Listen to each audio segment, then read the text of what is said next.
Okay, so in the next part of this particular section, the next video, where we're going to talk about variable shadowing. I wanted to make this a separate video as well because kind of want to make sure I break it down so you can understand how this works. Okay, of course, you know the spiel. And for those that are new to this channel, the ones that's not new to this channel hear this all the time. But if you want to follow along with this curriculum, the link is in the description and it's free. You don't have to pay anything for it. It's a free resource from LaunchCode. So let's get into the curriculum. Variable shadowing. We just learned that variables and parameters defined within a function are not visible outside of that function. The opposite scenario is more complicated. A variable defined outside a function may be visible within the function in certain circumstances. In some cases, a variable defined outside of a function may be visible within the function. Like here, message, hello world. Then we create the function, define the function, print message. There's no parameter there. Then we console log message. Now when we invoke the message, it prints hello world. Even though message is defined outside of the function, it is still visible within the function when print message. So we call this global. This is a global variable. It's called a console.log message, executes message, has the value hello world. So what value is printed to the console? This means that the scope of message extends to the function print message. Okay, so it is not, this is a warning here, it is not the case that all variables defined outside of a function are visible within every function. The reality is a bit more nuanced than this, and we will explore in depth in a later chapter. There is, however, a specific type of variable that is visible to every function known as a global variable. We remarked earlier in this section that a global variable is created when initialized a variable without using let, const, or var, and they should be used very rarely.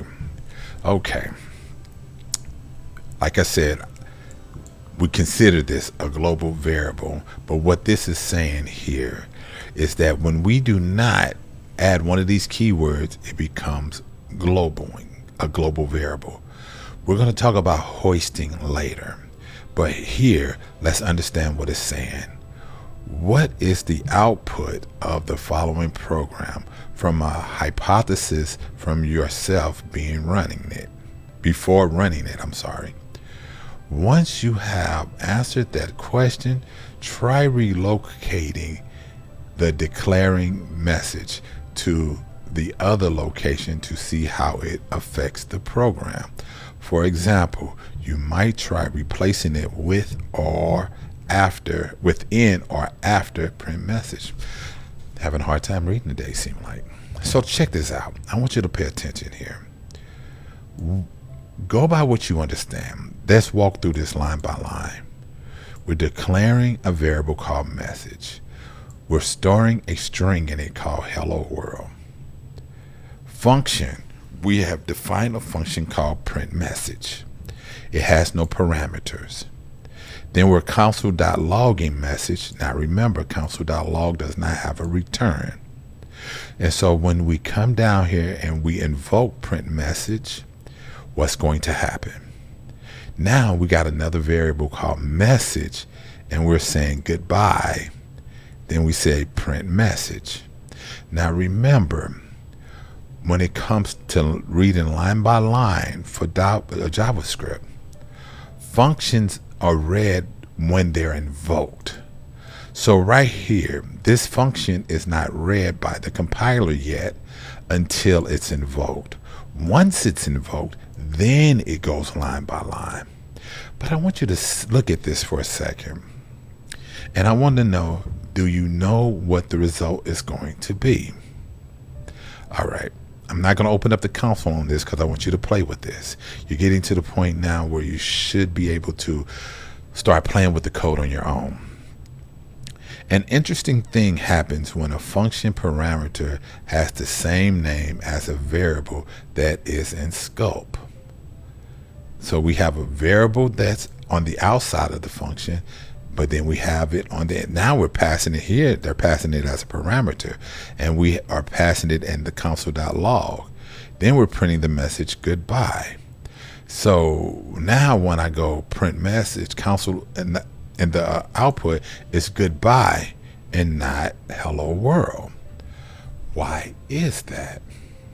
I'm glad you asked. We're going to read about it. While the variable message declared on line 1 is technically visible within print message, that is, it is in scope. It is hidden by the function parameter, so it's taking precedent of the same name. When print message goodbye is called and console.log message execute message has the value goodbye, which is the argument passed into the function. This phenomenon is called shadowing.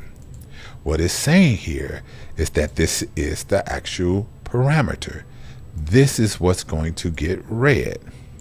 So when I go ahead and print message and I say goodbye, it's printing this parameter. But let me finish reading and then I want to show you something. Now, which is the argument passed into the function? The phenomenon is called shadowing, based on the metaphor that a function parameter casts a shadow over a variable of the same name, effectively hiding it. See, the function parameter casts this shadow, so that takes precedent over whatever is on the outside of the function. There is no good reason to intentionally use variable shadowing in your program. In fact, doing so can lead to confusion over which of the two variables is being used in a given situation. For this reason, you should avoid naming variables and function parameters the same name. So what is it saying? You should avoid naming variables and function parameters the same name. If you know you got a variable named message, don't call this message. Give it something else like MSG or something. So remember, variables are different by the way that they're spelled, right? It's a different variable. But when you give it the exact same variable and you're using it in a different place, then it's going to have confusion, because if I'm coming behind you, I may miss this right here and I may not understand, or I may be expecting this to happen, but we got the same variable name and my output is goodbye and this is being printed. So like I was saying, I want you to play around with this code and I want you to test this out. I want you to figure out and see it for yourself why goodbye was printed instead of hello world. And if that's the case, how do I get hello world to print out with this console.log message instead of goodbye? All right, check your understanding. That's the end of this section and this video. So now you got to practice this.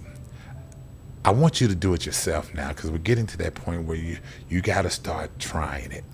And I think I marched you down the path to help you understand a lot of these concepts. Don't get me wrong, I am going to help you out a lot still, because there's still a lot of stuff you got to understand. But sometimes I want to make sure you're trying. So this is the end of this video. And so remember, the more you do, the more you improve. See you in the next section.